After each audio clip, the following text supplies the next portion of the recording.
Quack, quack, 12 and 0.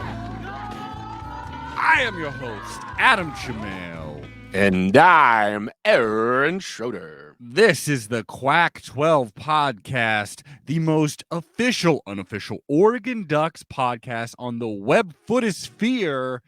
And Aaron, I didn't watch too much sports at all. I watched a couple basketball games. Oh. But other than that, I've been watching the coaching search, my man. Oh, snap. That's right. I doubt How's that been? Well, it's been freaking crazy, my man. I'd like to recap it for you a little bit. Sure. I'm sure you weren't paying too much attention to it. Your job here is to make sure we sound good. That's right, baby. To entertain the folks, to provide some levity, not really to know what the hell you're talking about when it comes to Oregon football. Look, here's the deal. Yeah. Last week, you told me we lost a coach. This week, you tell me we got a coach. Everything's gravy, baby. There we go. We didn't just lose a coach. We lost the one, the only Mario Cristobal. Yeah. We went deep into it. I mean, it was, hey, he's gone. You know what? He's already got gel in his hair. You should have seen him in his Miami, press conference. I mean, hey, you can't blame him for this, you know? But he's got that true Miami look immediately. Awesome. He moves back home, and he's immediately like, finally, I can live out my dream as a police officer on Miami Vice. Well, his brother's actually a police officer in Miami, so his brother is Miami Vice?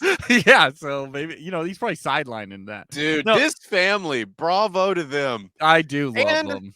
You know what? Here, he's back. He's back close to his mom, but he's also got his brother right there. They just get to play with $8 million a year. Well, that's what I'm saying. Yeah, good for them. They took it from the academics and they gave it to Cristobal, and good for them. But let's get into this though, because then the coaching search was really on, and my man, a shit ton has happened. All right. But before we get into that, of course, we dive into basketball really quickly, boy. just to tell you what the hell's going on. Oregon men's basketball, they're not a lost cause. That being said, the loss not like the world famous Beck song. Yeah, sure, whatever. But they're still losing, my man. And they're still losing. So as you know, the last time we talked about them, they lost in overtime to Arizona State after some just clutch last-second threes from the Sun Devils made it so they tied the game and eventually won that one. Well, in this one, the Ducks rallied back. They trailed by 7 at the half. They then rallied back.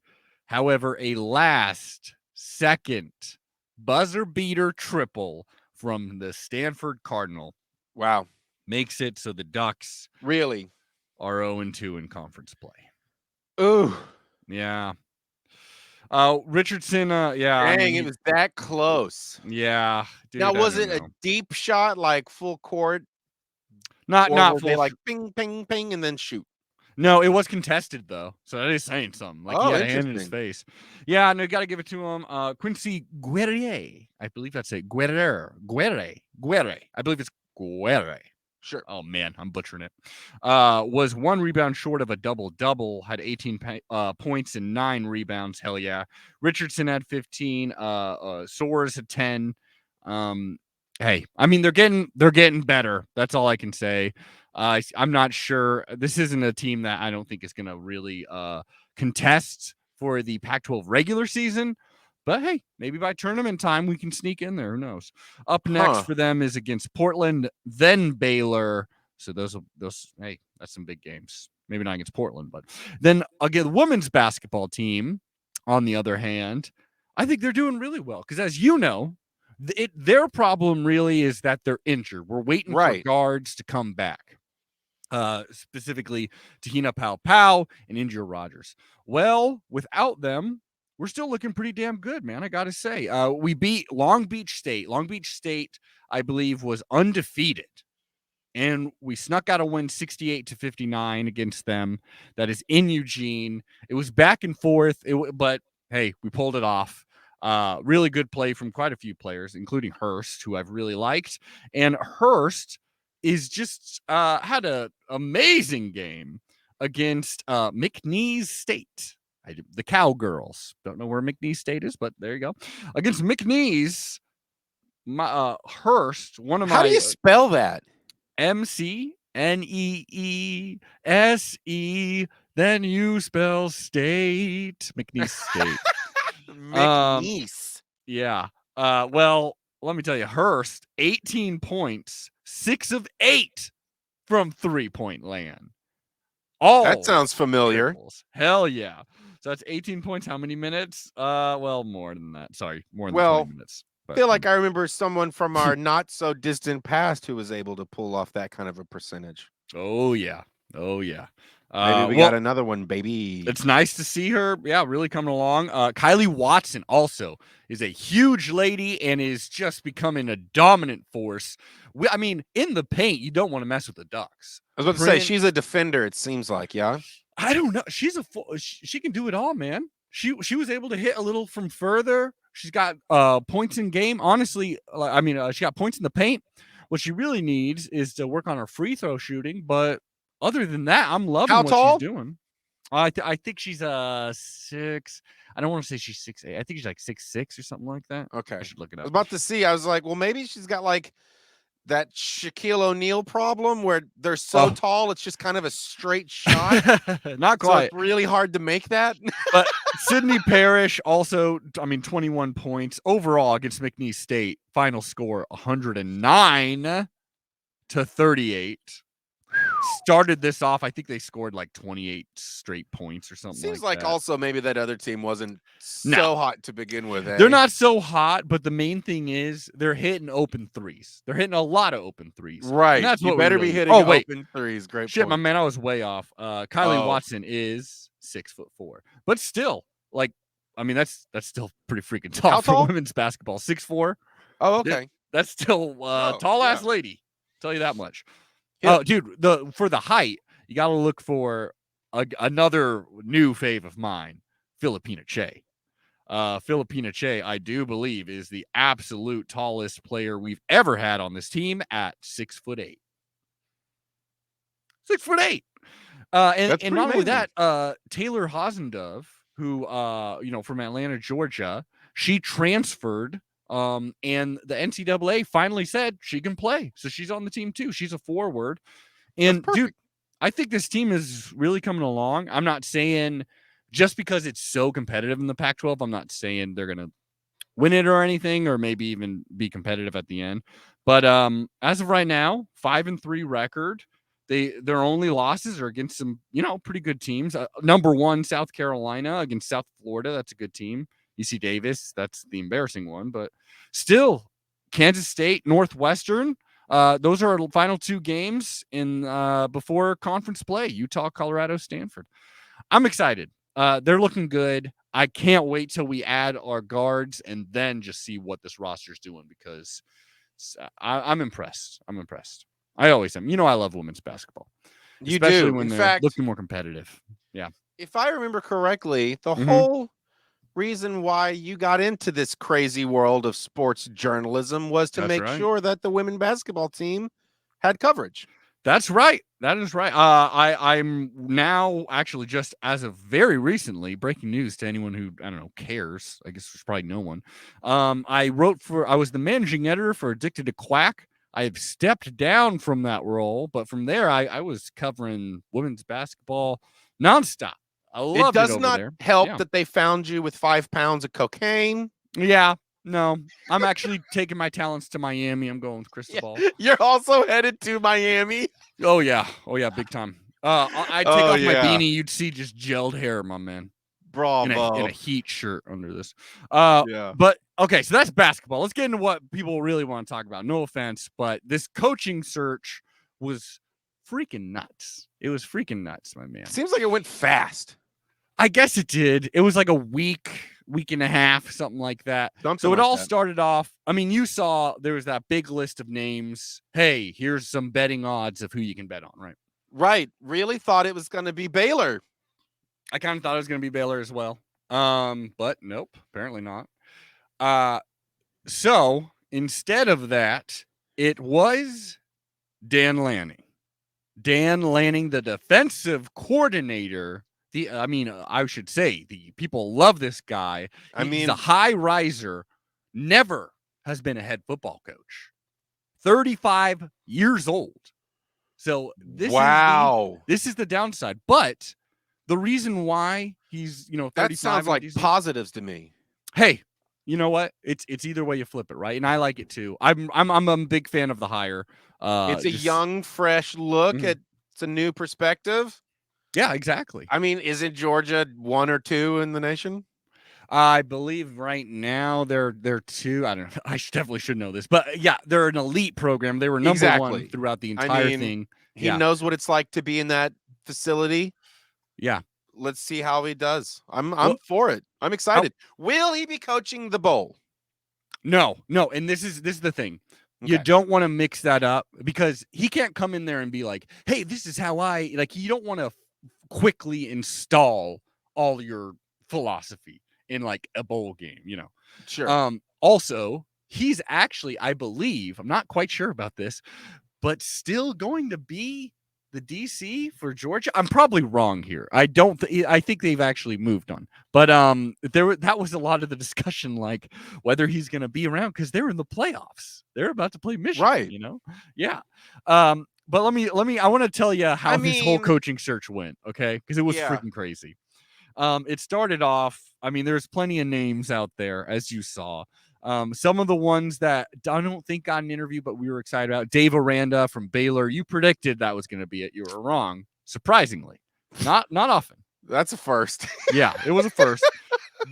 It shocked me. Lane Kiffin, his name popped up from Ole Miss. There was a lot of people joining the Lane train on Twitter. Twitter really took off. We'll get into that a little bit.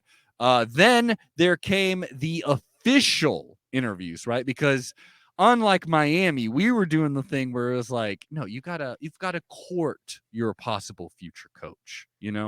We've got, and I just want to plug quickly. We're going to be bringing on a very fun guest in a few minutes here. Get ready for that. One of our faves. But so getting back into how this went. So we actually went out there and we sent them a letter. I imagine it was through snail mail, even probably perfumed, and said like, we would like to court your coach. Ask if he would like to maybe coach our team. It started off with Kalani Sitake, the BYU head coach. He's done a pretty great job. A lot of people thought it was going to be like kind of a rebuild season after having a great season the year before. Yeah. Then he comes in, just kicks the crap out of the Pac-12. So it makes sense that you'd interview him. We interviewed him. Who knows how that went? He didn't get the job. He got a huge raise from BYU, though. After that. Good for him. I know. No, you're going to see this trend, man. There's a lot of raises. We get a lot of people. Then this one got some Duck fans moving in their seat. Chip Kelly. Right. Formally asked, you are not a fan of Chip Kelly. For some reason, you just don't vibe with the man. I can't vibe with the guy. I don't know. I've met his energy, and it didn't respond and reciprocate correctly. Anyone who's watching this on our YouTube or anything like that, you can look at Aaron right now. I can assume Chip Kelly wouldn't like you either. He wouldn't like. I mean, I'm more of a I feel like I'm better on the basketball circuit with Bill Walton, probably. Oh yeah. Chip Kelly not so much. So I mean, obviously he's at UCLA. Chip Kelly is officially interviewed. A lot of people are freaking out because I mean that's taking crazy. They actually interviewed him. Maybe it's not taking a step back, but it's at least trying to recreate something from the past, right? Yeah. We know the recruiting ain't coming with him unless you get other people to recruit for him. And and he doesn't work wonderfully well with people that he isn't, that he personally likes or can stand. So, I mean, there's a lot of, I don't know. I wasn't stoked about it, but I was certainly curious. In the very least, they could have even just done it for the friggin' social media bump, the nostalgia bump. I mean, that's the thing is Chip Kelly's not even that good on social media. I mean, anyways, so then after that, we get some news very shortly after that. Justin Wilcox, Cal football's head coach. Which you hated. I don't hate him. No, hold on. No, I mean, the idea of him coming was you hated. Well, I'll tell you this. At the moment when I was hearing this, The positives are, yes, you get your Oregon guy because this dude like lives and breathes Oregon.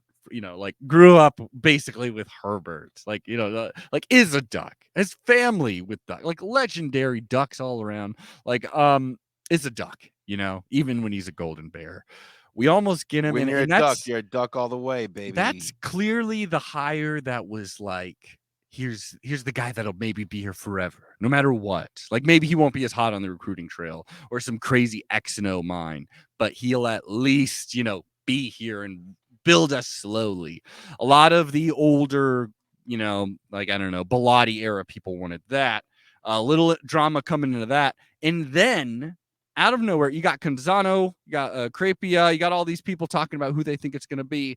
Then the Atlanta Journal-Constitution from the top rope, my man, someone comes out here and just leaks, oh, by the way, Dan Lanning is going to be Oregon football's new coach, making all those other people look like they don't know what the fuck they're talking about. Wow.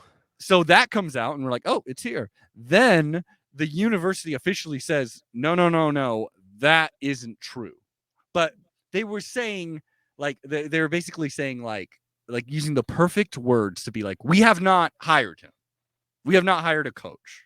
Perfect. And it was right. Like, he saw, yeah, maybe he signed a contract. We have not hired him. Yeah, he's had the contract. His blood is on it, but he has not actually written his name yet, basically. Right. Then there was a lot of back and forth of like, blah, blah, blah, blah, blah, blah. And then we hired Dan Lanning. Yay, that's wonderful. Then this shit gets crazy. There is a letter all of a sudden produced by Canzano. He shows it. It's a letter written, signed by 14 big-time Oregon Ducks, including like Justin Herbert, Joey Harrington, Marcus Mariota, Achilles Smith. All these people signed it, basically saying, we want to return to like the good old days of Oregon. We don't want someone that'll run off, like we want someone whose goal isn't to just do a national championship, but to do it the right way by being a Duck and blah, blah, blah, blah, blah. It looked honestly kind of bad coming out with the Lanning hire. Then it was revealed by Harrington himself that he wrote that before the Lanning hire. It was just a note being like, hey, by the way, this is what we would like in the coaching search. But it was leaked by someone. This is our conspiracy theory. Leaked by someone clearly to maybe even kind of piss some people off. You know what I mean? Sure. Because it looks bad for that to come out right when we get a coach. That's not an Oregon guy. What? But okay, look, I get it. Yeah. They are the old school. They are the bastions of the vibe. Yeah. Gatekeepers, but I mean, if you will. who's to say that he won't be here for the next forever, the rest of his life? Last two people, they left for their dream jobs. Now, Boom. Lanning, this is one thing that people were. So they're basically saying we want to be someone's dream job. Yeah, we would let Will Cox. This probably is his dream job. And then like this motherfucker, I love this though, from Richmond, Missouri. Like apparently, like kind of grew up and like really close to like a lot of the Kansas schools. None of those are their dream jobs. I learned this because of an in-depth Twitter interview with his brother. We can freaking get into that later. But my man, there's way too much going on for me and you to unpack here. We need more insight from a different perspective. We need someone who knows what the hell they're talking about. Is that true? Thank God, finally. We need someone. We need someone who's got their finger on the pulse of Oregon Duck, who walks that line between, hey, I'm a fan. I love Harrington. I love those good old days. Also, hey, let's fucking win a natty. That's what we need. We need someone with that mentality. Blend in the two so perfectly. You know who we need? Who's that? Need someone whose Twitter tag is at, or Twitter name, I don't even know. Handle. Whose Twitter handle is at Who's the Boss. That's who we need. VOS. That is right. We need James Voss of Ditch Rich. We need him on this podcast, ladies and gentlemen. Once again, your Quack 12 quiz leader, since we haven't done another one yet. That's right. Soon, but Quack 12 quiz leader, James Voss. How's it going, man? Hey. Oh, we got a little We're doing little intro. I love it. I love it. We just started doing that. Give him something to do. We get the live. You're first. You are the Paul of this podcast. Paul Schaefer, is that his name? Yeah. Yeah, right. Oh. That's and Adam is Letterman, right? Yeah, I'll get of a course, little of course. my teeth. You get it. That's awesome. Play us a little something real quick. I am about as with it in what's going on in the show as Paul is, so that's pretty accurate. Yeah. Play us a little something clean, just so we can get it so people can hear what we're working with.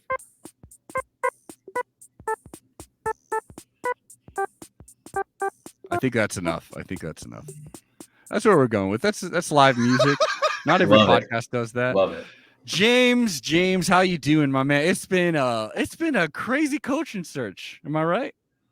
Yeah. It's been quite an interesting one. It just that was the longest week on one continuous conversation that we were all a part of through Twitter Spaces. Every now and then, I would close the app, be like, "No, I'm done." And then every time I open up the app, they're still on. I might as well tune in. That was truly amazing.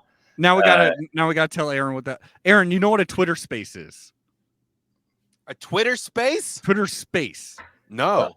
Okay, so either did anybody. Is this like a Clubhouse type thing where you can literally talk and there's curators and you can raise your hand and talk? That's exactly. That's the future, baby. You described it better than I. Well, dude, during the coaching search. So, someone who I'm hoping we can get on this podcast to kind of talk about what the hell happened, because it's really interesting. Very jealous of the numbers this person is pulling.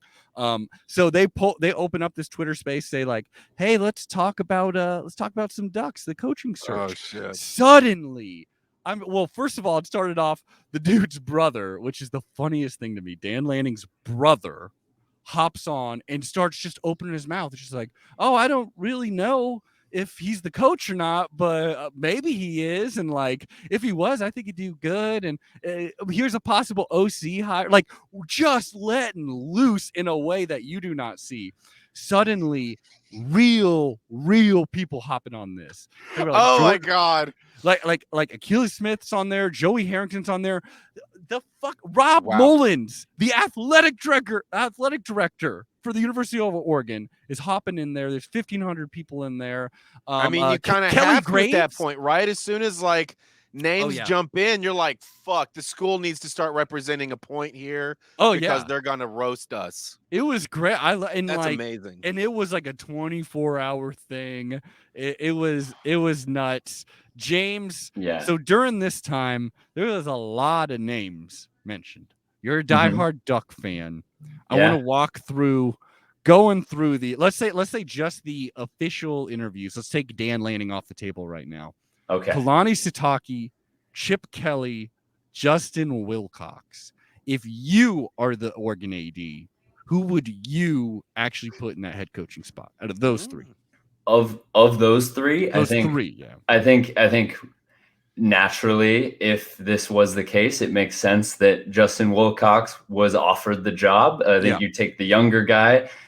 You take the guy who had a third-ranked recruiting class in the Pac-12 last year. Mm-hmm. I think you take the guy who has been expressed to want it and finally throw a bone, to whatever powers that may be within your booster class, your Eugene royalty, whatever deep state within the city of Eugene sits behind. Like we talk about Phil Knight all the time. There are names Pape Machinery, Murphy Plywood, and another name Wilcox that is a name that floats around in a world that did not boast many NFL Hall of Famers prior to a modern era in which NFL Ducks are a dime a dozen now. We're watching a soon-to-be perennial MVP candidate every Sunday now, and that was not the case before. And so that name Dave Wilcox and his sons who played for Oregon, like that means a lot to a certain generation of Oregon fans, and that makes total sense to me. Yeah, and I can make it. It all comes together. All the reasons why that letter was written at the time that it was written at the beginning of the coaching search. At the beginning of the coaching search, that basically said Justin Wilcox's name without saying Justin Wilcox's name. Yeah. It did everything but say him outright. They can hedge and say, oh, we thought maybe Chip and Chris Peterson and Jeff Tedford might have also fallen in there. It was a pitch for Justin Wilcox. You talk about him and he like in the affirmative as a single person, candidate in the letter. And I think that was all well and good for them to express that to Rob Mullins in a letter that was meant to be private at the beginning of a search, just sort of to express Rob Mullins got a lot of people in his ear. He said on day one, he had a lot of people blowing up his phone. And so I would imagine Joey Harrington and secondarily Marcus Mariota and Justin Herbert, if they could find a free moment, might be in his ear as well and mentioning something. And I don't know if how much input they had in other coaching searches, but I think Justin Wilcox becomes that the natural choice between those three that we are aware were firmly on Oregon's radar prior to us understanding that Lanning was also within the hunt. But another wrinkle in the whole thing would be that we allegedly, and it's all been confirmed by everyone involved. Akili went on Canzano's radio show today, mad that Justin Wilcox may have turned that job down after players like him and Joey went out to kind of basically stick their neck out for him. And I don't know. The plot fucking thickens. I was about to ask what would be, because there's a big blank that I don't understand is why would the school not choose Justin Wilcox if he does have all of these pedigree speaking for him? It's a good. But then it turns out, maybe he turned it down. It sounds like he did. I mean, from everything we're hearing, and like I'll say this, like you just sold me on him. I was like, we should get Justin. Yeah, that makes sense. I like everything you're saying. I'll say Wilcox. I wasn't because this is the thing, especially like all the Duck fans, because there were Duck fans like ready to be like, "Are you fucking serious, Wilcox?" Like that was a lot of the Twitter just like hate and. Really, I mean, like I'm excited about Dan Lanning. I prefer Dan Lanning, I think, because I think a lot of people would say like there seems to be possibly a higher upside just because he's young, because his career is just skyrocketed. But I think you have to acknowledge that I think there's a lower floor potential here with Lanning too. He's never been a head coach. And like Wilcox, I do think he's a good coach. I think Cal is one of the hardest jobs to be a head coach, especially these last couple of seasons with all the pandemic. He didn't blow me away, but if you took Wilcox, made him the head coach, this guy is looking to be there for a long time. You're not needing to do a crazy record-setting like contract with him or anything like that. You wouldn't imagine. And then you give him money to get a good OC, not Bill Musgrave. I mean, fuck, that's one thing. If he brought I love Bill Musgrave, obviously, but if he brought Bill Musgrave with him too, then I'd be pissed. But if you got him a good OC, a good DC, money to recruit, like who's to say he wouldn't be better than even Lanning, Yeah, it does make sense. Like obviously a lot of the names thrown around in those Twitter spaces, even one of those Twitter spaces outright banned Justin Wilcox's name. Like we do not say Justin Wilcox. And that was part of the tough, the discourse online and on Twitter. And you have to remember Twitter isn't the real world when that happens, is that there were conversations people were having about the guy they would want on Trapped on a Desert Island. And that was Lane Kiffin, almost assuredly. People were saying names like Urban Meyer and then arguing about that. Trapped on a Desert Island, like you're hanging out with them on a desert, or maybe like in best scenario, like if I got my pick, sort of like I like the idea of Desert Island. You can only bring one head coach for your football team. Who do you choose? Precisely. You can only have one head coach. And that didn't reflect reality, and you weren't even allowed to express in that chat or in that group that, hey, it might actually be realistic. Like we know Justin Wilcox is going to get talked to. We talked to him last time. He is still a Power 5 coach. This is still an opportunity. Like yes, he's like 3 games under 500. Mario was 20 games under 500 as a head coach. That's not the only thing people are looking at. Rob Mullins is looking at as he talks to all these people. And we had these conversations. Granted, Mark Few is a much more successful head coach, but when you look back at the Dana Altman hire, Dana Altman was way down the list of who to talk to, and Pat Kilkenny went to Mark Few, the alumni, the guy first, and because those things run deep, those things run really deep within the athletic department. It's things that people don't quite understand. Maybe when I read that letter, I read a love letter to the 30 to 40 years of the same core staff that existed between Brooks to Bellotti, even through Chip and Helfrich. And that letter even acknowledged, hey, we know in 2016 that the coaching tradition could never be the same, because the same guys who coached Musgrave were the same guys who coached O'Neill and Harrington and Graziani to like all of these guys shared the same coach, and Gary Campbell was there forever, and Jimmy Rad made sure they were all in shape, and that, to me, that's what that was kind of saying. Can we at least find a hint of that by giving Justin Wilcox a serious look? And I always expected the athletic department to do that. The Lane train, as excited as I would be if that was going to be the case, but the Lane train didn't refused to accept that. And maybe it was just because Oregon football started with Chip Kelly to a good amount of people, that they didn't understand that was a realistic thing to expect, that Justin Wilcox is going to get a serious look this time around. And so this, I guess, seeming more and more like a fact that he turned down the job. Here's true conspiracy corner here. Let's hear it. A good podcast, good journalism, you wouldn't just say this having no evidence whatsoever. The Quack-12 podcast is what we live for. I hope so. He turns down this job. You got to think, obviously there must be some warm feelings there.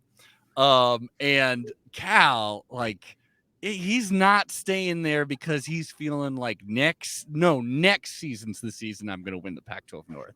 That just truly doesn't seem possible. So the conspiracy theory that I've liked, that brave journalists, I'm doing quotation marks, like me, have just randomly commented on message boards and shit, is people are like, Mullins was like, okay, I gotta talk to this guy because there's a lot of pressure, a lot of boosters, a lot of everything. So I'm gonna talk to Wilcox and I'm gonna offer him, $100 a year, whatever. That's literally that was my gut reaction. Was like, oh, they lowballed him, just low ball. And he's like, well, can I get a little? That's kind of insulting. Can I get a little bit more money than just the bus fare to go? Right. And they were like, no. And it was so insulting that he had to say no. And which it's in his best interest. It's people just making up storylines to get to that. But it's also what if he did turn down the Oregon job? Not to sound like the most annoying homer ever, but I just cannot imagine the head football coach of this Cal team after those last 2 years of with the COVID restrictions in Berkeley specifically, more so than so many other places. I don't know. It just seems so tough to win there compared to going to Oregon. I don't know. That's just some blatant made up shit I want to throw out. No, I don't think that's too far out of bounds. Go ahead, Aaron. I was going to say maybe another conspiracy you could roll with is that his people started the whole thing only as a ability to go back to Cal and say, I want X amount now because. Well, I'll tell you, I have another thing here. It's worked, help pivot him to somewhere where he can get a higher stake. Happens all the time. I'll tell you that much. Yeah. In ways that could have played out.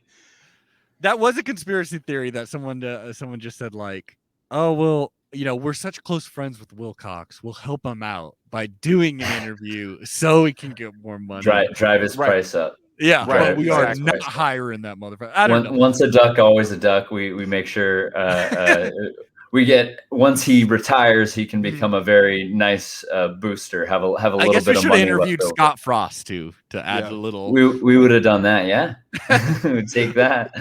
But yeah.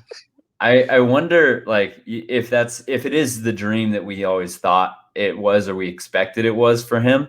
You would want, if it was my dream, I would want a hero's welcome to my alma mater. And if Justin Wilcox has a Twitter account, I do not think he would feel like he was being welcomed. Justin Wilcox is in his burner in those Twitter spaces, and his name is banned. I'd stay at Berkeley too. I would stay.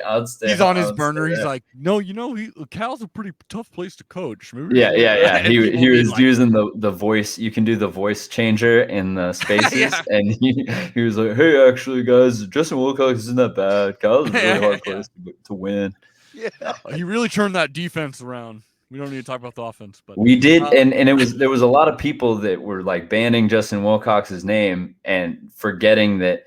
While he was at Washington and Boise State as a D coordinator, all we could talk about was that we had a Wilcox problem. All that we could talk about was that his defenses were always showing up for us. And even at Cal, like, they beat us last year. It was COVID, but they beat us, and they've given us close games. They gave us a close game this year. He plays us tough. He cares. He gets up for the Oregon game, if nothing else. Yeah. And so. Now what we said, I am glad you said that. I mean, I don't know about you, but like Wilcox made me feel warmer and fuzzier than the idea of Chip Kelly coming back. Yeah. Because that shit is not just going to be a retread of what it was before. I would have quit the show if he showed up. You would have quit the show? I was thinking, because there was a second, these are total rumors, but maybe true, but total rumors. Urban Meyer, that shit would have been really hard. We would be that would have been tough. That would have been really tough. There was a moment there in the I don't know if it was Thursday night or part of Friday evening when Chip Kelly might have been the pick. I put on my visor again just to feel something. Oh yeah. I was like, are we doing it again? Are we getting the gang back together? But no, I think the Wilcox thing. And probably similarly for a lot of the players that wrote that letter, it was a coping mechanism for the trauma of Willie and Mario leaving and tracking planes, and it felt warm and fuzzy. It felt like, oh, maybe I am retreating into my Oregon bubble a little bit and wanting to just bring everyone home and hug everyone and bring everyone into the panic room and say, okay, we're going to hunker down, whether that's a 10-win ceiling for a couple years, so be it. Let's keep everyone home. But I can understand why people might think that's not the best thing we could have done. And honestly, the way it worked out, Rob Mullins got both things. He got to please the boosters by offering Justin Wilcox, and he also got turned down and gets the hot young national name, 35-year-old. I'm getting closer in age to the coach than I am to the players anymore, and that's a weird thing. I'm almost there. I'm not there yet, but it was weird. It was weird today watching that presser, but exciting. I want to run through a brick wall. I'm all aboard the Dan van. I love it. The Dan van. Yeah, so let's get into it. Dan Lanning. I mean, it has been exciting. I mean, because even I'm not watching a whole lot of SEC football. There's always some Pac-12 football game that I need to watch to know what I'm talking about. But seeing, I still have watched some Georgia every once in a while. You're certainly aware of what Georgia's doing. Their defense has been just truly like nothing of this world, except for that one game against Alabama. but he's been fun as hell to watch. So that is the last 3 seasons as defensive coordinator and outside linebackers coach. He seems to really know his X's and O's shit. That's what I'm seeing over and over by people that know their X's and O's shit. Is they're saying, no, this guy really he's not just an amazing recruiter. And Aaron, that needs to be mentioned. He is a that was a question I was going to pose. Man, if like great. Cristobal is truly like top of the game, this dude is still just nipping at his heels. At one point was the top recruiter in the nation. Then it bumped down a little bit. I think he's at number 8 right now, which is still good enough to get us some real good fucking talent, man.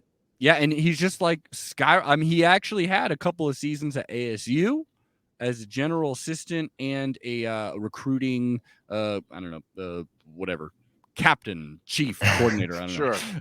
ASU 2012 to 2013, and then since it's just been going up and up and up. And I'm excited as hell. Honestly, I just love the idea that Rob Mullins wanted to get a coordinator, and I'm glad that he went for the risk, because really, especially if you got someone who can recruit his ass off, then suddenly, like 1-2 seasons, if you got to fire the guy in like 2 seasons or 3 seasons, if he was still recruiting his ass off, it's actually not like lost seasons. You know what I mean? Like next guy can come in.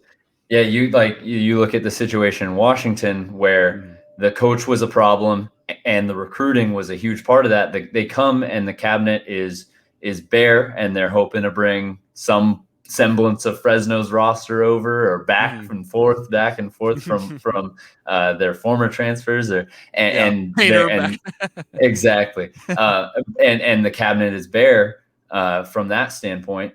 You get a guy who's going to recruit his ass off, the number 8 recruiter in the country, according to 247, that Lanning seems to be.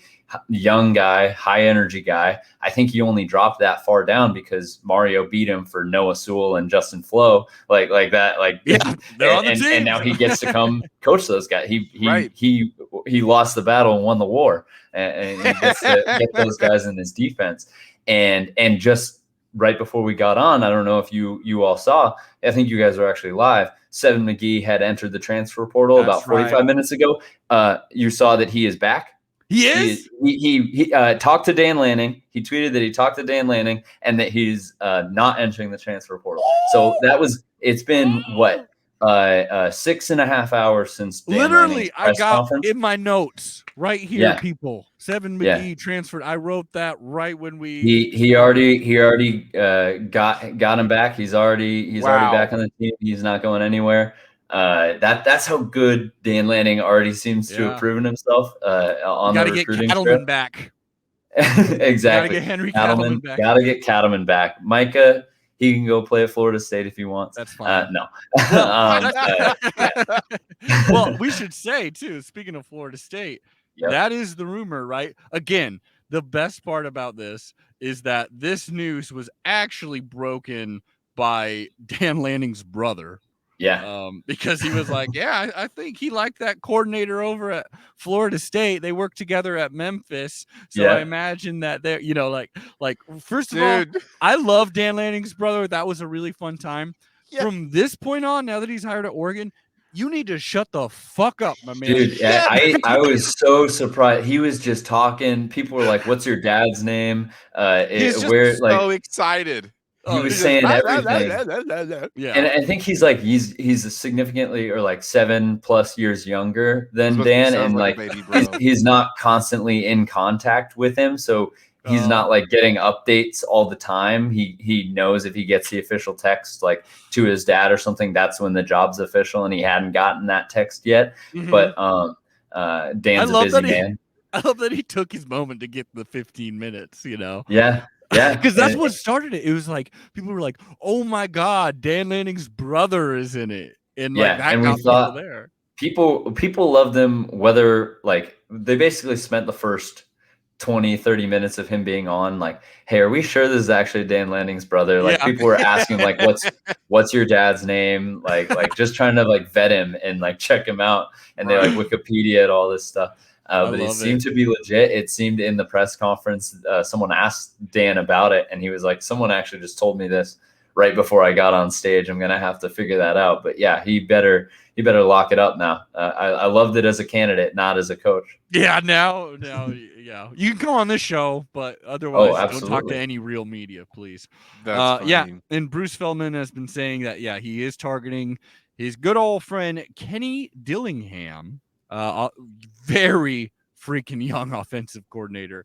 He's goddamn my age, I do believe, 31. I want to say he's 31 years old. Sheesh. This team. A kid. This team. It's a kid program now. No, I think the best thing you could do if Lanning is even half the recruiter of Mario, and it seems like he's better than half the recruiter that Mario is, and he listens to his offensive coordinator. Yes, that would be we've somehow fallen forward in a lot of ways if that is the case. And Dillingham, obviously, like Florida State, didn't look great. I've heard he's been given a tough ride, but he's an experienced play caller now. He's learned under Mike Norvell.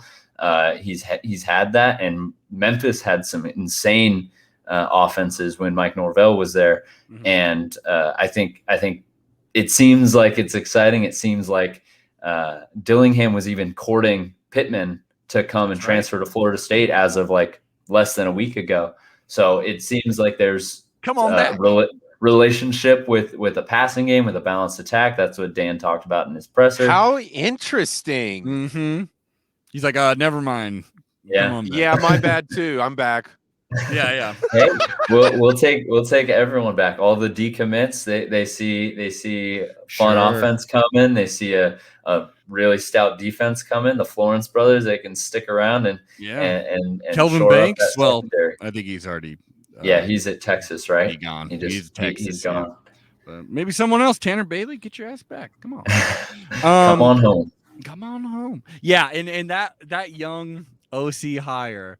That is like, I do love it, but it does feel, I'm not a big Family Guy fan, but it does feel like that moment when I remember he's like at a car dealership and it's like, oh, you can win a boat if you come here, like just by talking to us, or you can win the mystery box. And he's all like, oh, well, like I want to go for the mystery box. That could be anything. That could even be a boat. Like that's kind of what that kind of is what it feels like.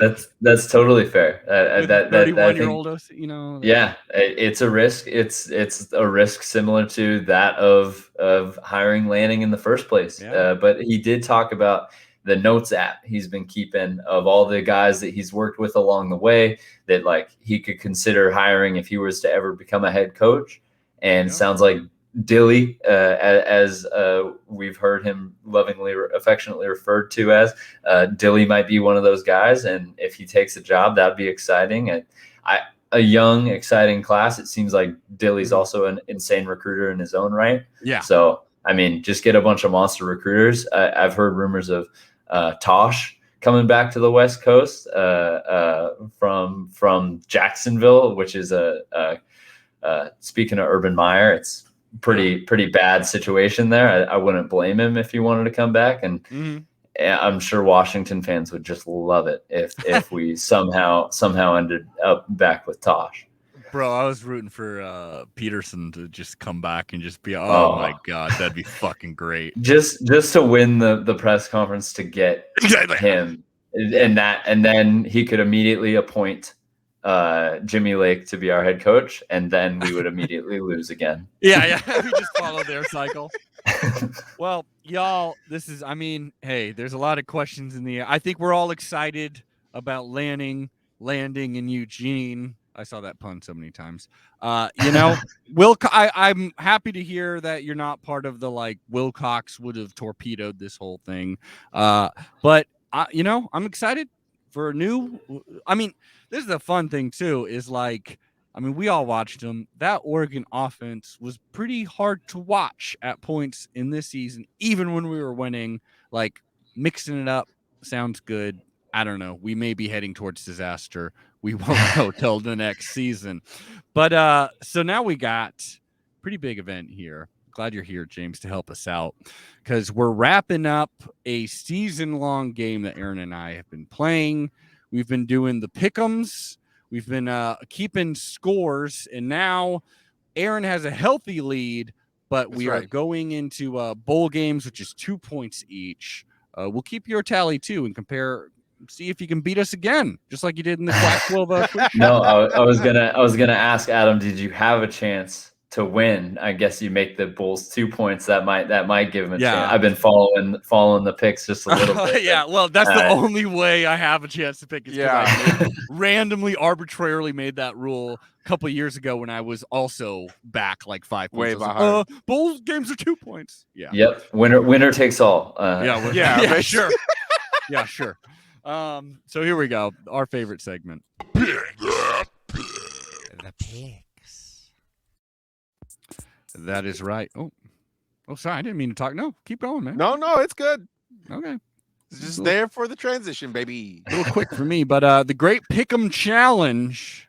That is right. The Quack 12 podcast is at it again.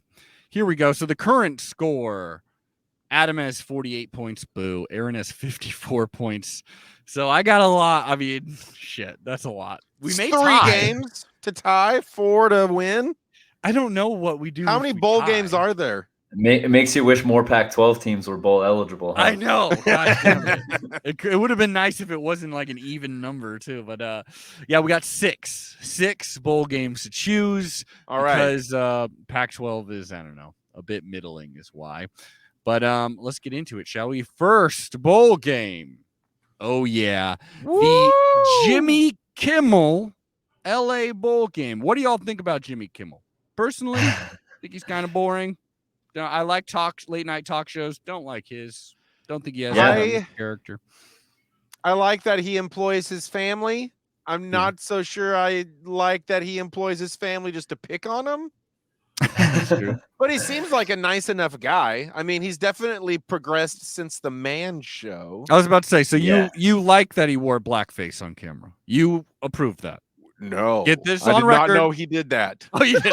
Well, they had an old man. I mean, every once in a while it pops up like a Man Show sketch where he played Charles Barkley, and that shit aged poorly. Like, look it up. Oh man. Also, what does he have to do with college football? I don't understand it. He's in LA, and the Bulls. Yeah, it's about promoting LA and the new stadium and the excitement of that. But I did have a chance to see Jimmy record his show when I lived in LA, and I stood next to Guillermo. Guillermo is a baller. No one flinches in that building unless Guillermo gives them the go ahead. So no shit. I love it. Okay, so it's on camera picking, but backstage we got bosses. Oh yeah. It's really the Guillermo show. Here's what I want to happen in this bowl game. Okay. I want, since we're enhancing and talking about LA, and we really want that to be a thing. Mm-hmm. Well, let's have Tom Cruise zip line in from a helicopter onto the 50-yard line doing a double back somersault. Bro, you should watch the I forget what it is. We do not endorse this, but doesn't Barstool, they have a bowl game, I believe. They have the Arizona Bowl, and I think they want to do something like that. Yeah, the main guy, is his name something Cat? I don't know, I forget. Big Cat? Dipshit my fuck ass. Yeah. Dipshit McFuck ass. He is parachuting into the bowl, which, like, I'm not a big Barstool fan, but I do appreciate like getting to the level where you buy a bowl game and you treat it as your own. Like, I hope that we become popular enough that we can become as obnoxious as Barstool and do that shit. I don't know, bro. I hope he breaks a leg. Fine. Really. I hope we get as rich as Barstool. Sure. Okay. I'll take the money, but I don't want the attitude. Anyways, anywho, we're starting off with James here. Who happened to see who has seen Jimmy Kimmel? I love that we had you on for the show. We got you on here. We want to get, because you don't prefer Aaron over I or vice versa, do you? I don't believe so. No, I think I prefer Aaron's anti-Arizona picks. I do. I will ride with those, although I do think they're way better than their record reflects this year. I still won't root for them, but they're way better than their record reflects. I agree. So you're not going to favor one of us or the other by telling us faulty information or anything. Okay. I do not believe so. So why don't you give us your pick in these games, and then because Aaron, you have the lead, You will make your official pick, and then I will make my pick. Yeah. Okay. Cool. Yes. So I've seen Jimmy Kimmel live, and I've seen Oregon State live. I have not seen Utah State live. However, Utah State does have Blake Anderson, one season as a head coach, who is the son of Gary Anderson, I believe, the guy who was at Utah State, went to Oregon State, quit, and then went back to Utah State. But didn't make them pay that millions of dollars. That Exactly. Nice he said, you know what? I'm good on 12 million. So Wow. nuts all the way around, taking a job at Oregon State and then not making them pay you $12 million. But I do think Oregon State is probably the better team. Utah State's had a great year. They won the Mountain West over a tough San Diego State team. They had a lot of COVID things going into that game too. That's right. But I Oregon's think old Oregon defensive State, coordinator coach that team, Brady Hoke. That's right. And I think the Bees have a great offensive line. They can run the ball on everyone but Oregon. And I think they'll probably come out and win this game and get to 8 wins, which is incredible for Jonathan Smith and that staff that came in there and really built it back up. I mean, credit to them. Yeah. And Aaron, a little more information for you, just to make it a little fair. As James said, Mountain West Conference champions, Utah State is. Best wins over Wazoo, over San Diego State in the championship game. Some of their losses are to BYU, to Wyoming, and to Boise State. Those are their 3 losses. Wow. What do you got, Aaron? Who are you going with? This is very important. Take your time. We love the dead air. I don't think it's going to be the Beavs. It's got to be Utah State. This is a good game. This really is a good game. It is. It is. Yeah. I know that I have to pick different from you at least 3 times to even have a possibility of tying you. This one is a close enough match. You say Utah State, right? That's who you picked? Correct. Okay. I feel like this is gonna be one of them. I'm gonna take Oregon State. I'm going with my man James. Good pick. Good pick. With this fish wannabe over here, Schroeder. The fact that the field is new will play a role. All right. I like it. I like it. It's going to feel weird on their feet, and they're going to get all goosey-legged. Goosey legs. Watch out. Plus, they're in L.A., and Jimmy Kimmel is like watching them. What? We're just these little hillbillies from up north. You think Jimmy Kimmel's going to be there? I don't think he's going to be there. Yeah, I friggin' hope he's there with like a crown and a robe and a scepter, being like. He must like college football because he was in that commercial for the New Year's Day where they sang about football. So there's that. Or he likes I getting missed paid. that. There's that. Here we go. UCLA versus NC State. That's right, the Wolfpack. This is a tough one, my man. No, it's NC easy. State 9-3.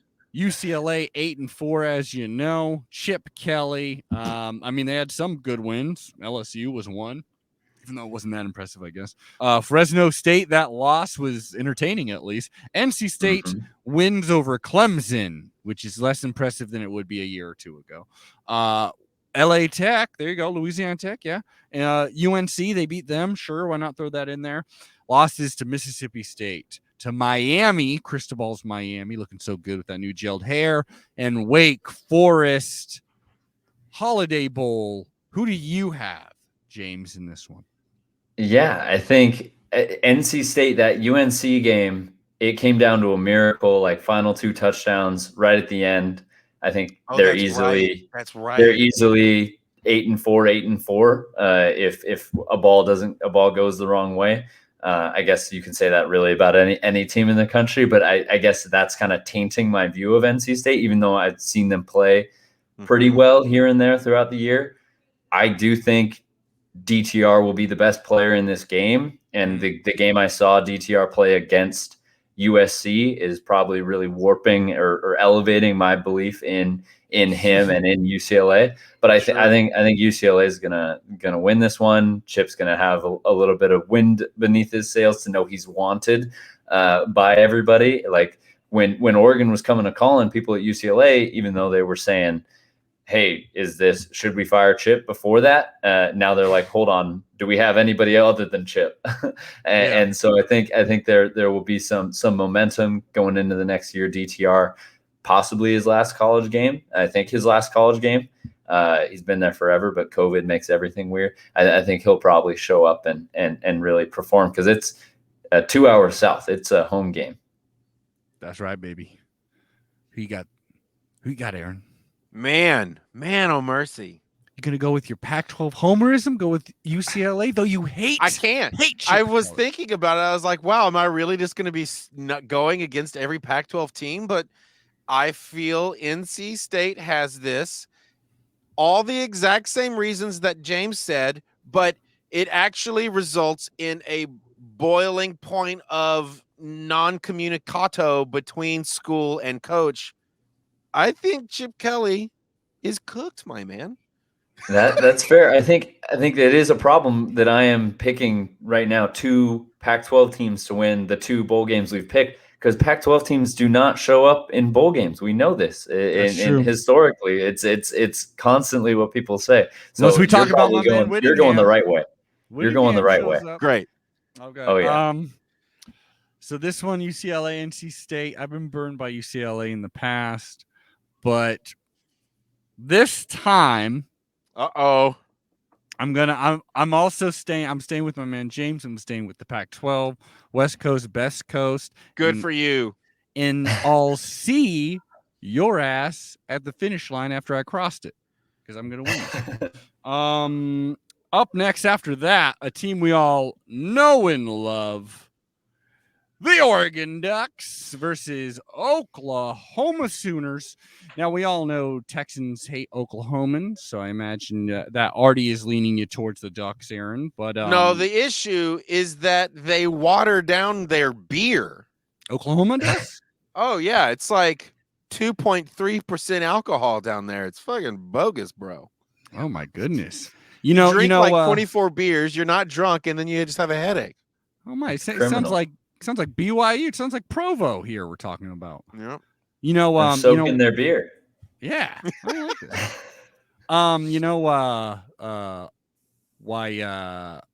Why Oklahoma beer is like having sex in a canoe? Why?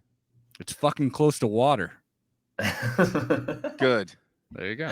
Love it. I'm curious to know what joke you converted into that joke. I think they say it was American beer. I think. Sure. Okay. Yeah, I'm elitist. 10-3 Oregon, number 15 Oregon versus number 14 Oklahoma. 10-2. Oh, I wish Mike Bellotti was our interim head coach for this. God, I wish he was.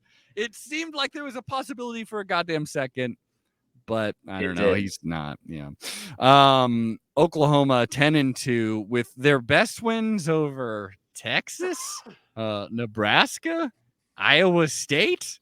Hey, they kicked our ass a year ago, but not the best wins there. But no losses to Baylor, losses to Oklahoma State. Those are some pretty damn good teams they lost to. Mm-hmm. Oklahoma was so similar to us in a lot of ways, as in they just felt like pretenders throughout the entire time. Everyone was waiting for them to lose that first game.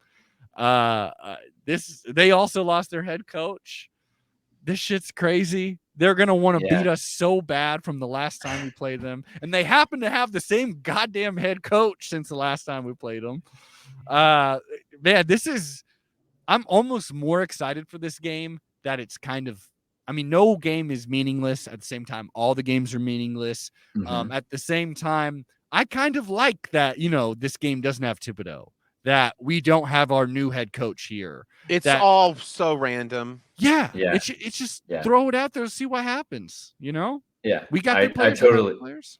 I totally agree. And I think like a lot of things are going to be said about the onside kick and about that game.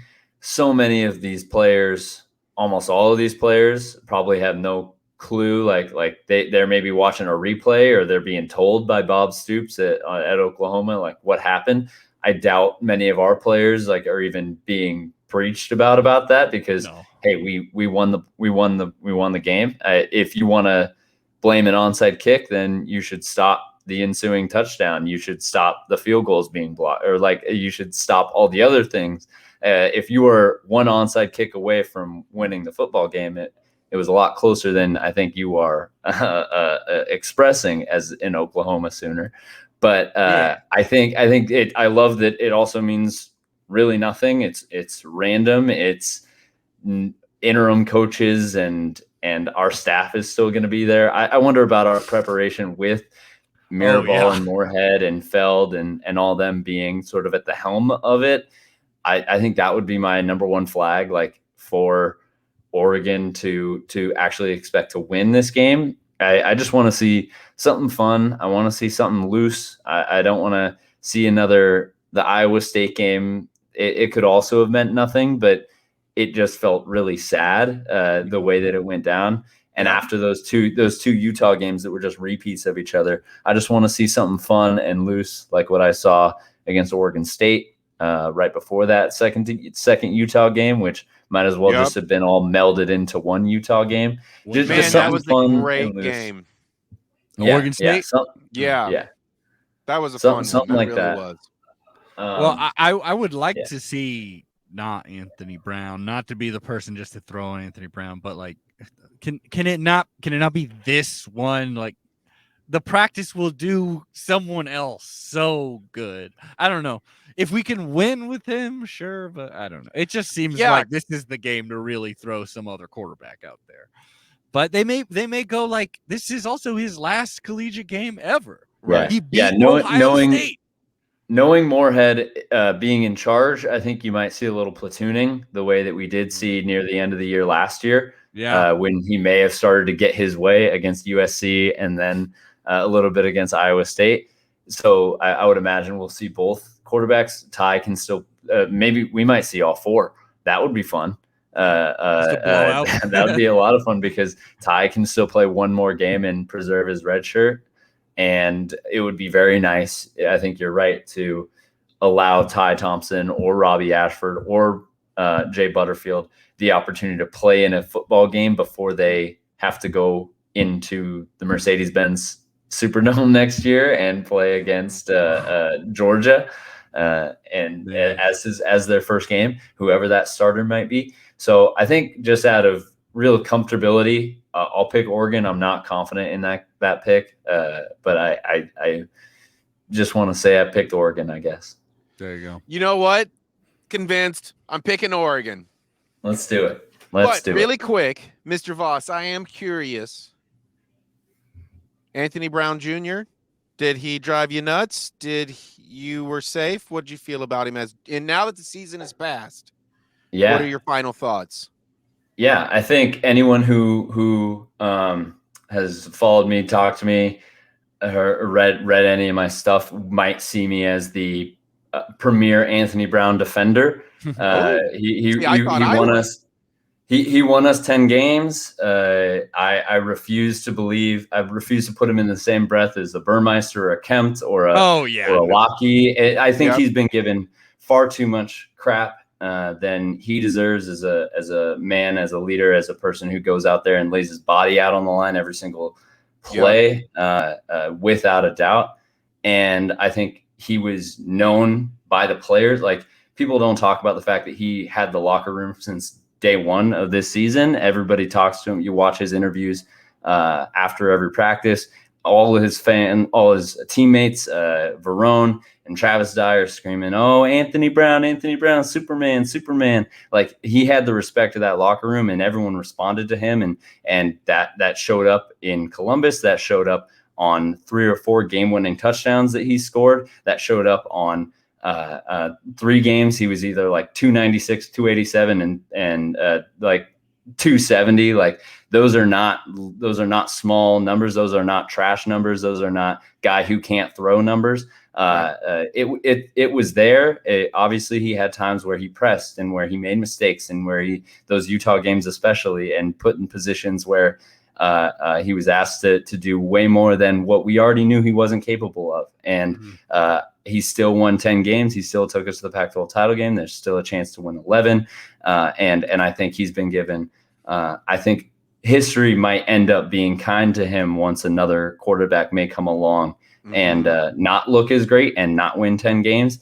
And we may, I hope there are some reflection that, hey, maybe we were a little harsh on a guy who still won us 10 games. Who beat fucking Ohio State for the first time in Oregon history. That's an all-timer. And okay. Yeah. Real quick, sorry, Adam, we'll get to your pick here soon.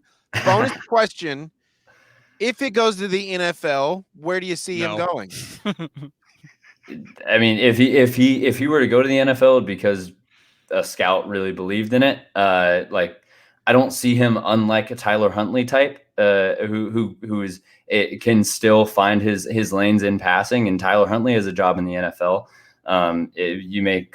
People may call me crazy for saying that, but I think there's also a track record for the Oregon staff failing at producing and developing a quarterback to his fullest extent. And we're seeing that in Justin Herbert out there on the NFL field right now. And I'm not saying he's Herbert. I'm not saying that the staff is absolutely inept. I'm saying that I could see a world in which he makes a practice squad or a free agent or a 6th or 7th round where someone thinks they might find a steal where they fit their system. They fit their system already. They 8th round. That his style might fit their system already in the way that Tyler Huntley kind of fits behind Lamar Jackson in that way. I think you're crazy, my man. But hey, I'll see it. I'll sign my name on it. Yep. I swear to God, I've said that exact sentence as well. I'm sure you have. Well, I mean, I also thought Herbert was different way. I also thought Herbert was going to be a terrible or not ready for the NFL. I truly thought that with all my heart. I see it, and when I go back to I was also on the train that everyone was overlooking him, that everyone was just deciding to look at the scores and the stats and the Arroyo handcuffed by Mario Cristobal, maybe not offense, and saying, oh, that is all that is there. But like, look at the tape, look at the throws he was making. It was there at least 3 times a game, and to say that we haven't seen Anthony Brown throw dimes would be a lie. And just because it's not there 100% of the time doesn't mean that an NFL scout, a quarterback coach might not see that and see a 2nd or 3rd string quarterback or a practice squad quarterback that could be developed into something more. Yeah. I mean, it is interesting to say, and I'll say this with, Cristobal, like, even if senior year Herbert was the quarterback this season, I'm really not sure you see much difference in the results. Exactly. Because Herbert was hard to watch at times. Oh my God. Part of it was because he was, a freshman starting, a sophomore starting, but also because absolutely unpredictable. Well, there'd be some mental mistakes, which is fine, and then there was also, Cristobal isn't looking to have the most exciting, aggressive offense. My pick, you take the UO, flip that shit. Oklahoma Sooners winning another one. They're gonna, Yep. What do you fucking think? They're a wild team too, man, because just fucking growing up dealing with the Red River rivalry. Yeah. Sorry for shouting in the mic. When that game was in Austin, it literally was like 50-50 chance on who's going to win this fucking thing. I don't know. Cursing a lot. Sooners do that to you where they just beat you and you're like, fuck. Boomer Sooner, baby. Okay, let's go up next. You didn't mention that I put Camden Lewis in this photo. I thought you would like that. I like it. Like it. He made it. Up next, the Viva Las Badgers, baby. The Las Vegas Bowl. It's pretty funny. Viva Las Badgers. Hell yeah. Wisconsin Badgers versus the Arizona State Sun Devils. These Badgers started off real bad. Then they got on a hot streak. Then they ended really bad. They lost. I mean, honestly, best wins. I don't know. Army, Purdue, Iowa, Nebraska. Nebraska popping up on this list a lot. Yeah, a lot. I don't know. Once it keeps popping up, maybe it's like, maybe this isn't a quality win. I don't know.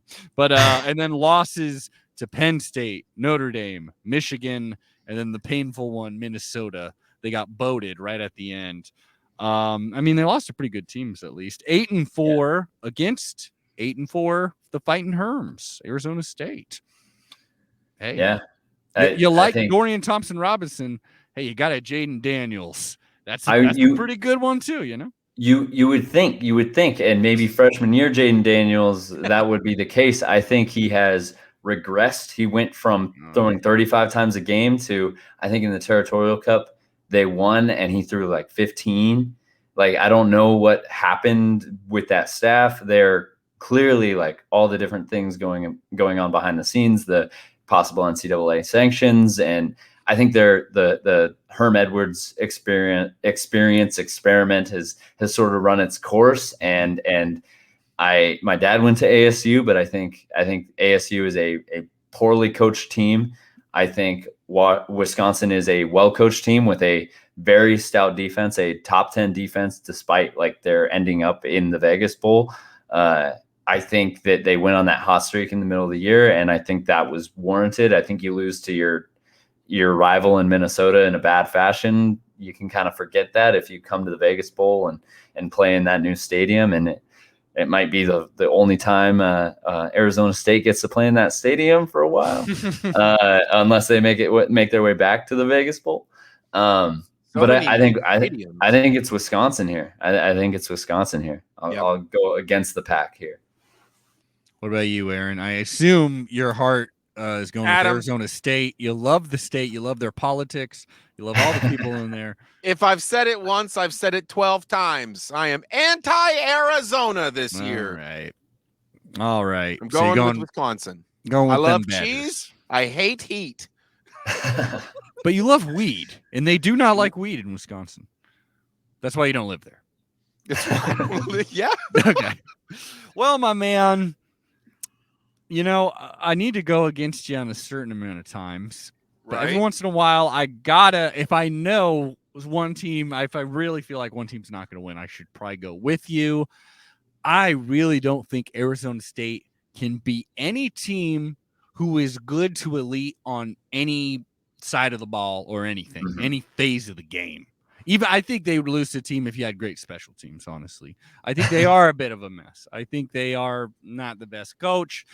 And I think them Badgers are going to win this one. So roll cheese, Wisconsin for the win. It's a clean sweep. That's a clean sweep. So that one we went there. There we go. The Sun Bowl, the Crystal Bowl. He'll be in the sideline, I'm sure. The Sugar Bowl. Booger sugar, maybe.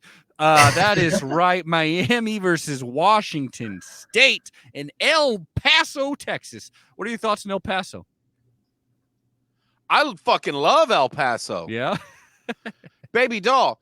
Fun fact, the water in El Paso, like faucet, etc., is just jam-packed with lithium. So, I mean, is that good? You are just feeling awesome. Oh. And it's right there next to the border. I mean, you can't beat the food. It's a bit hot. Not a big fan of that, so I don't go during the summer. I love El Paso. Hell yeah, man. Friggin' At the Drive-In is from El Paso. Oh, there you go. Cut away. I like that one. Well, here you go. You got the next quarterback that Cristobal is going to make look mediocre as hell for Miami. He's looking great right now, though. Untouched by Cristobal at the moment. Wazoo, feel good story in a lot of ways after a feel bad story in the very beginning. Yeah. But hey, they're actually looking pretty scrappy, looking pretty good. Did you make these graphics? No, I stole them all from the internet. These are real graphics that they are using to pitch this shit. Yeah, this is it. I chose the best ones. I like this. Amen. December 31st. Yeah, I like that. That is right. Who you going with, James? I think Wazoo turned a corner somewhere in the middle of the year, even before Rolo got fired, and I think they might just very well be the third best team in the Pac-12, if not at least tied for third with Oregon State. And I think Jayden Delora is a great player. He's the St. Louis grad. He's like a kind of a, I hate to say it, kind of a better Masoli, it feels like, or a more consistent Masoli. I think you ride that momentum of literally getting to storm Husky Stadium and plant the flag in the middle of the field. and you go win against a quality opponent in a bowl game that maybe people don't care too much about, but it's on New Year's Eve. It's got to mean something when you're playing that close to an actual important bowl game. So I think I'm going with the Cougs. Yeah, and I actually do remember these two teams playing in snow at some point a while ago. Really? I remember that was a pretty crazy game. By the way, speaking of Masoli, cooking people up like ravioli. Yeah. My man Masoli, we got to shout him out because he just actually got done playing in the Grey Cup, which is the Super Bowl for the college, for Canadian Football League.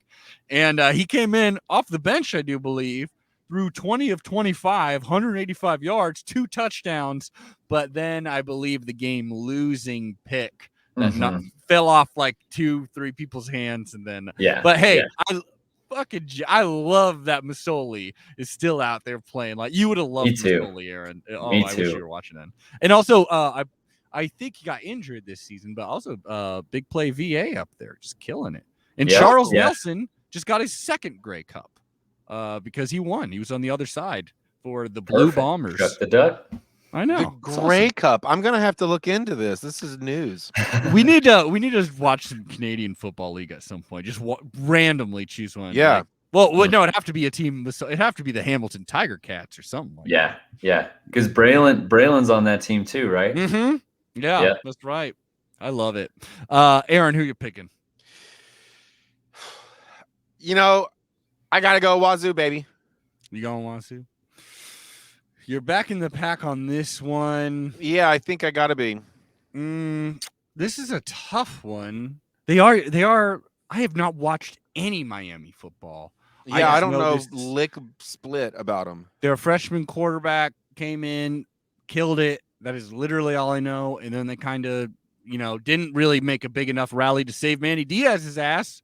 That's for sure. It didn't win enough. He could win one more game, and we might be talking about different things. But right. I remember now that the school was doing him dirty too. Yeah.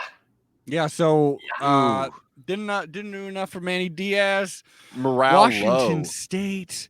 Do I want to? There's only one other game I've picked similar to you in the last one. Do I want to go with Miami? Adam, do you want to do this? Is this the last pick? No, we got one more. Oh, yeah. I'm going Cougs. I'm going Cougs. There you go, baby. I think that's the right move. That was a tough one. Right move. That was a tough one. Let's hope they don't Coug it. Yeah, you don't want to be losing points right now. Yeah, the final one, the most coveted, the best bowl game, better than the national championship, the granddaddy of them all. We're talking about the goddamn Rose Bowl. This is a decal officially from the Rose Bowl, by the way, and spot on. Looks fucking fresh. It looks pretty good. January 1st, Ohio State versus the Utah Utes. For the first time in their history, they're in the Rose Bowl. For the millionth time in their history, the Buckeyes are in the Rose Bowl. The Buckeyes, as you know, Aaron, have lost to 2 teams this season. Number 1, the Oregon Ducks, in probably one of the greatest, if not maybe the greatest, probably second greatest Oregon Duck win I personally have ever seen on TV. That's what I would say. Number 1 is probably against Florida State. That playoff win, that really did feel like the peak of it. But watching them, finally beat Ohio State in the horseshoe is truly going to be one of my favorite memories I've ever seen of a victory, But and then they lost to Michigan in actually a pretty similar way to the way they lost to Oregon. Just kind of got bullied. But they got the talent. They got, dear Lord, their quarterback, amazing, as we saw. Their receivers even better, mind-boggling how great their receivers are. Who do you got, James? This is actually a pretty damn good contest. This is a really good contest, and I think Utah obviously did 2 games to Oregon that I don't think anyone thought one team could do to Oregon. Somebody could do to Oregon once, and they replicated it. And I don't know, Oregon, the Oregon team that beat Ohio State was clearly different. Had C.J. Verdell, had a little bit more of continuity along the offensive line. Didn't have Kayvon and didn't have Justin Flo, but I don't know how to measure those teams against each other. I think in terms of like Utah, the way Utah beat Oregon, they found their tight ends and they challenged Oregon to throw, and they couldn't throw. And I think Ohio State can throw. I think Ohio State's defense has gotten better, especially against the pass. We know they are not good against the run. So Utah's going to try to do the bully ball that Michigan and Oregon did. I don't know, like Ohio or Utah could do that against Oregon because they had opened the game up so well in the passing game, and they turned it into a game of ball control for them. And I don't think that they're representative of like their rushing attack is representatively miles and miles ahead of Oregon's in terms, or better than Oregon's rush defense. I think so many other things go into that game. I think Ohio State's going to win this game. But also, welcome to the Pac-12, Utah. You finally made a Rose Bowl. Yeah, you're there. Lost Congratulations! State. There you go. All they want is to be accepted, man. That's all they want, and that's all kids ever want. I accept them. The Utes, they have in America. They just want to be accepted. Schroeder, you've loved the Utes. That's right, baby. For a long time. They may be your number one team at heart, actually. And then we got the Buckeyes here. An amazing team. What do you got? I have to weigh what Day says, which is that Utah changed their game against Oregon, and they changed it both times. But between the two times, they went right back to their old way, and they lost, or some shit.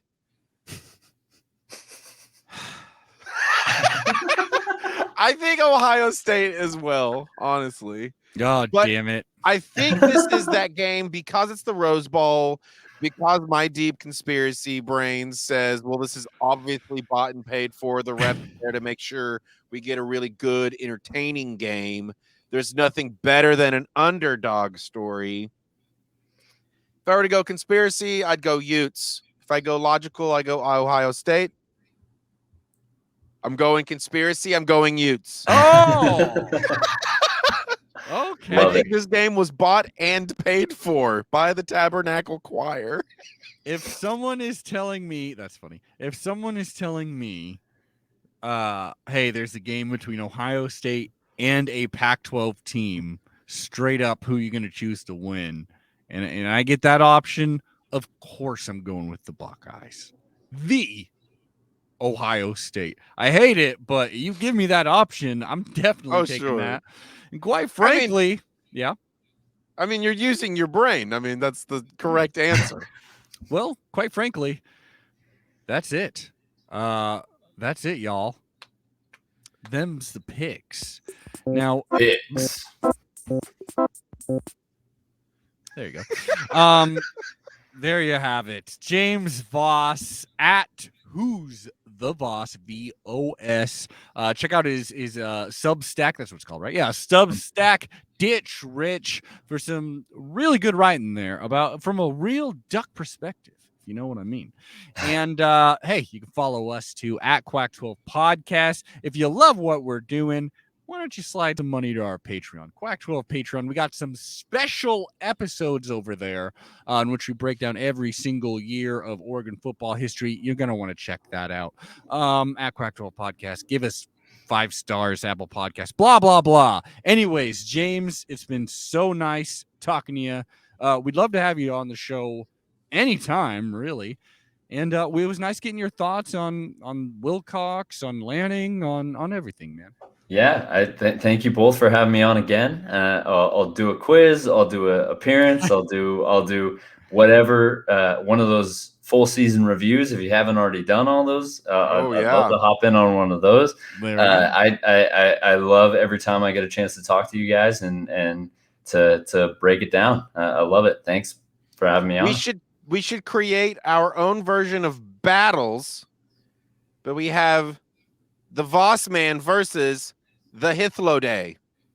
Oh, I don't like this. I can't go up I don't against like Hithlo Day. Hithlo Day is the smartest man I know. Plus, if Hithlo And I Day don't know him. loses that breakdown, that's not going to be good radio, man. Just the I've also emotional. deep conspiracy. Hithlo Day is AI. Oh, that's possible. It's possible. You're really leaning into the Ute Anon that you went with on the Rose Bowl pick. Yes, there you go. Absolutely. At Who's the Voss one more time. Go over to Twitter, give him a follow.